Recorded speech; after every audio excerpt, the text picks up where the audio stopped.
નમસ્કાર દોસ્તો, પિતાથી ઝઘડો કરીને ભાગેલા યુવકની જિંદગીનું રહસ્ય.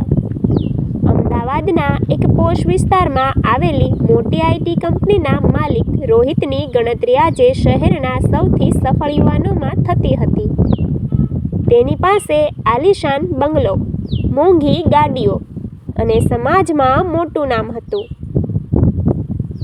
બહારથી ખુશ દેખાતા રોહિતના દિલમાં એક એવું રહસ્ય છુપાયેલું હતું જેના વિશે કોઈ જાણતું ન હતું. આ સફળતા પાછળ કોઈ મોડર્ન બિઝનેસ સ્ટ્રેટેજી નહીં, પણ એક પિતાનો અદૃશ્ય પ્રેમ હતો. ભૂતકાળની એ કાળી રાત. આજથી 7 વર્ષ પહેલાં પરિસ્થિતિ સાવ અલગ હતી. રોહિત એક સામાન્ય મધ્યમ વર્ગીય પરિવારનો છોકરો હતો. તેના પિતા મનસુખભાઈ એક નાની સરકારી નોકરી કરતા હતા અને સ્વભાવે ખૂબ કડક હતા. રોહિતને પોતાનું સ્ટાર્ટઅપ શરૂ કરવું હતું, પણ મનસુખભાઈ ઈચ્છતા હતા કે તે સરકારી નોકરીની તૈયારી કરે. એક રાત્રે આ બાબતે બંને વચ્ચે ઉગ્ર ઝઘડો થયો.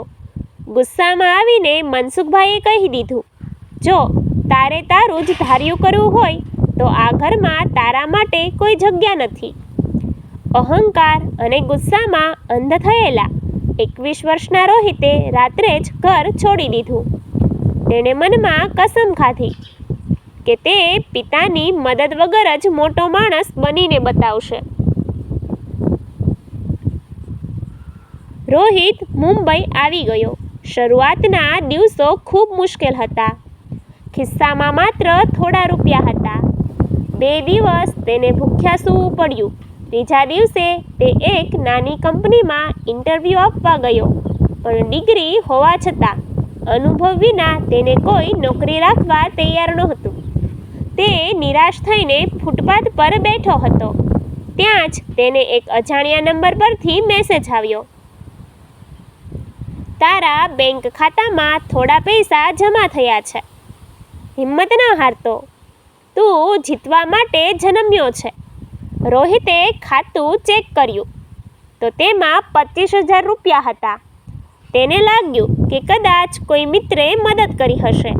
આ પૈસાથી તેણે એક નાની રૂમ ભાડે રાખી અને જીવ રેડીને મહેનત શરૂ કરી.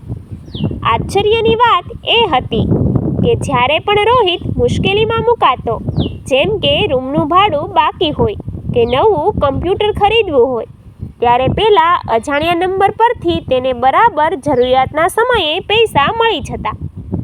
રોહિતે ઘણીવાર એ નંબર પર ફોન કરવાનો પ્રયત્ન કર્યો, પણ તે હંમેશા સ્વિચ ઓફ આવતો. આ રહસ્યમય મદદના જોરે અને પોતાની રાત દિવસની સખત મહેનતથી રોહિતે 5 વર્ષમાં પોતાની એક મોટી કંપની ઊભી કરી દીધી. રોહિત હવે કરોડપતિ બની ચૂક્યો હતો. તેનો અહંકાર સંતોષાઈ ગયો હતો.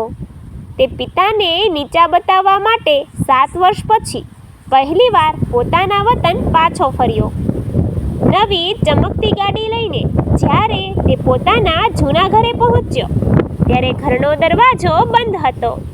આજુબાજુ પૂછપરછ કરતા ખબર પડી કે મનસુખભાઈ હવે આ દુનિયામાં રહ્યા નથી.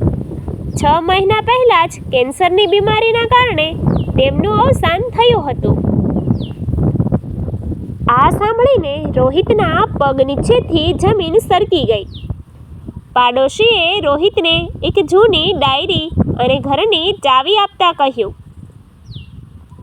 તમારા પિતાએ મરતા પહેલાં આ તને આપવા માટે કહ્યું હતું. રોહિતે ધ્રુજતા હાથે એ ડાયરી ખોલી. ડાયરીના પહેલા જ પાના પર એ જ અજાણ્યો મોબાઈલ નંબર લખેલો હતો, જેમાંથી તેને સંઘર્ષના દિવસોમાં પૈસા અને મેસેજ મળતા હતા. ડાયરીમાં પિતાએ લખ્યું હતું, મારા વહાલા દીકરા રોહિત, તે દિવસે જો મેં તને ઘરની બહાર ન કાઢ્યો હોત તો તું ક્યારેય તારી ક્ષમતા ઓળખી ન શકત. હું જાણતો હતો કે તારા સપના મોટા છે. તારો અહંકાર તને મારી પાસેથી મદદ ન લેવા દેત, એટલે મેં અજાણ્યા બનીને તને સપોર્ટ કર્યો. તારા બિઝનેસ માટે મેં આપણું આ ઘર બેંકમાં ગીરવે મૂકી દીધું હતું અને મારી પ્રોવિડન્ટ ફંડની બધી મૂડી તારા ખાતામાં મોકલી દીધી હતી. આજે તું સફળ છે, એ જ મારી જીત છે. મને માફ કરી દે છે. આ વાંચીને રોહિત ચોધાર આંસુએ રડી પડ્યો. જે પિતાને તે પોતાનો દુશ્મન સમજતો હતો, તે જ પિતા તેની સફળતાના અદૃશ્ય પાયા સમાન હતા. તેની વૈભવી જિંદગીનું સૌથી મોટું રહસ્ય એ હતું કે પિતાએ પોતે અંધારામાં રહીને દીકરાના જીવનમાં અંજવાળું કર્યું હતું. રોહિતને સમજાયું કે દુનિયામાં પિતાના પ્રેમથી મોટો કોઈ સપોર્ટ હોતો નથી, પણ હવે પશ્ચાતાપ કરવા સિવાય તેની પાસે કંઈ બચ્યું નહોતું. Thank you.